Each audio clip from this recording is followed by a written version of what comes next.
मृत्यु के देवता यमराज का वध कर दिया गया था।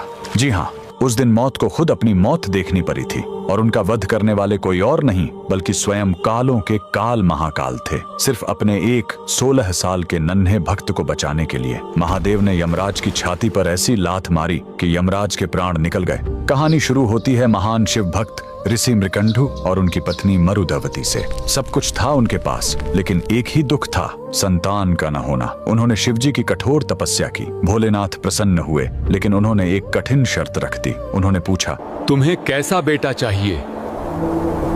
एक जो 100 साल जिए लेकिन मूर्ख हो, या एक ऐसा ज्ञानी बेटा जिसकी उम्र सिर्फ 16 साल हो? ऋषि ने पत्थर दिल करके कम उम्र वाला ज्ञानी बेटा चुना। घर में किलकारी गूंजी। बेटे का नाम रखा गया मार्कंडेय। मार्कंडेय बड़ा होने लगा, उसका तेज बढ़ता गया। लेकिन जैसे जैसे उसका 16वां जन्मदिन पास आ रहा था, माता पिता का रो रो कर बुरा हाल था। जब मार्कंडेय ने कारण पूछा और उसे अपनी मौत का सच पता चला, तो वो नन्हा बालक बिल्कुल नहीं घबराया। उसने कहा, मैं उस महाकाल की शरण में जाऊंगा जो मौत को भी बदल सकते हैं।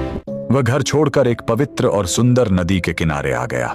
उसने मिट्टी से एक शिवलिंग बनाया और तपस्या में लीन हो गया। लगातार 3 दिन बीत गए। तीसरे दिन जब मार्कंडेय पूरे 16 साल के हुए, तो यमराज ने अपने यमदूतों को भेजा। यमदूत जब उसे छूने गए, तो मार्कंडेय की भक्ति के तेज ने उन्हें रोक दिया। हार मानकर वो भाग खड़े हुए। अब यमराज का गुस्सा फूट पड़ा। वो खुद अपना घातक काल पाश लेकर वहां आ पहुंचे और गरजे, बालक, तेरा समय पूरा हुआ। डरा हुआ मार्कंडेय शिवलिंग से लिपट गया। यमराज ने अपना फंदा फेंका, लेकिन यही उनसे सबसे बड़ी गलती हो गई। वो फंदा बालक के साथ साथ स्वयं शिवलिंग पर भी जा कसा। उन्होंने अनजाने में महाकाल को बांधने की कोशिश की थी। तभी जोरदार धमाका हुआ। शिवलिंग फटा और कालों के काल महाकाल प्रकट हुए।